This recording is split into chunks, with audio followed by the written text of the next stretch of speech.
Give me SSD. SSD. I Yeah, need that shit. yeah. I can see why it needs an SSD. I think just the way Bethesda's games are built, they don't want to have that problem anymore with like Fallout 4. When you got Fallout 4 on a hard drive, it's a whole bunch of stuttering as you walk forward, as you load cells. It's a bunch of stuttering and freezing going on. And I look at the old consoles with Cyberpunk 2077. They Hmm. could not handle Cyberpunk. You know, the old Xbox and what is it, Xbox One and the PS4, they couldn't handle Cyberpunk the way it was built. But you could on the PC, and especially if you had a SSD. If you could tell that the game was really built to run on an SSD. Can you run it on a hard drive? Yeah, you can run that game on a hard drive, but it's smoother, faster on an SSD. Your loading takes like 3 seconds on an SSD compared to a few seconds on a hard drive. So I can see why, when you go back to something like Fallout 4 and just the way Bethesda constructs their games, you see why that needs an SSD. The video we did on the difference between an SSD and an HDD and the stuttering that's Hmm. going on. If you don't have an SSD with that game world with Starfield, they warned you. They told you it's required. It's a streaming open world like that for what they want to do. I agree with it because we saw the difference when we put an SSD on Fallout 4, but we also had a mod too because a lot of things are tied to the loading, like the frame rate and stuff like that. So we had a mod that you know made the loading speed up even faster. But why the game sometimes require the SSD? Why this type of games need that? Because it has a lot of shit, There's or a lot of streaming going on. It's a lot of streaming. It's a lot of texture streaming objects.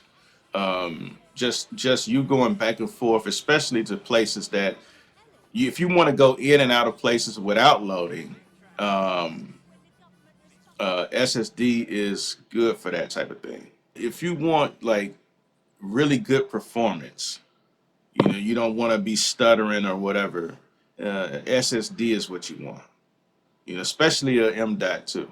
Like on a lot of games, there's not much difference between an SSD and an M.2, but in some games you can kind of see it. And I've tried Fallout 4 on a hard drive, a SSD, which is much smoother and faster, a SATA SSD. But an M.2 is even on an SSD with Fallout 4. Every now and then, it's not often either. It's not often, but you can see like a little hitch every now and then. It's not often though. It's smooth enough that you ain't got nothing to worry about. But an So M this dot is two is the smooth. oh, It's smooth, there's a you lot know. of them here. And so for modern games, for what they're trying to do with these game worlds, especially something as big as Starfield, and for what they're doing, The crystal keys. I agree with requiring an SSD. You could probably play without one, but I wouldn't recommend it. Not after Fallout 4. I wouldn't recommend it. Fallout 4 on a hard drive is a stuttering mess, and I don't think people should. Not unless that's their only option, but I don't think people should play like that. That is terrible. Like especially if you want to do mods in the future.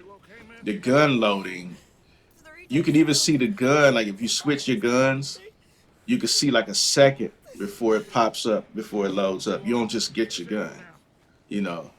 And these are the differences between that and the SSD.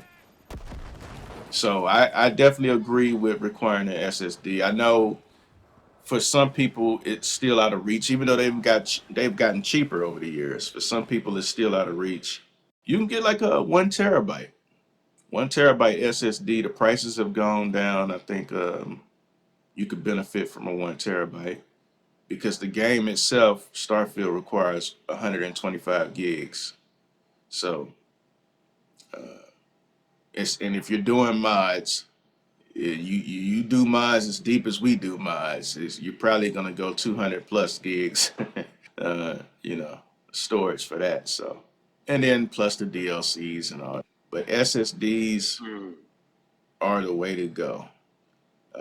I'm not saying for like for every single game out here, but I mean once you start, you're pretty much if you got enough space, you're gonna start installing games on there. Especially open world. Open world games should be the games you install on the SSD if they're built like Bethesda's games and stuff. You want to install those on the SSD.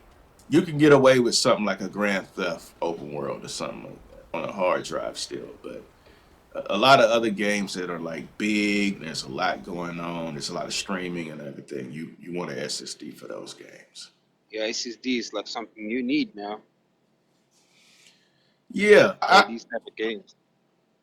yeah, for those particular games, I think I wouldn't say you overall need an SSD yet, but you probably should be working on an SSD. Like people should, make that a thing to have.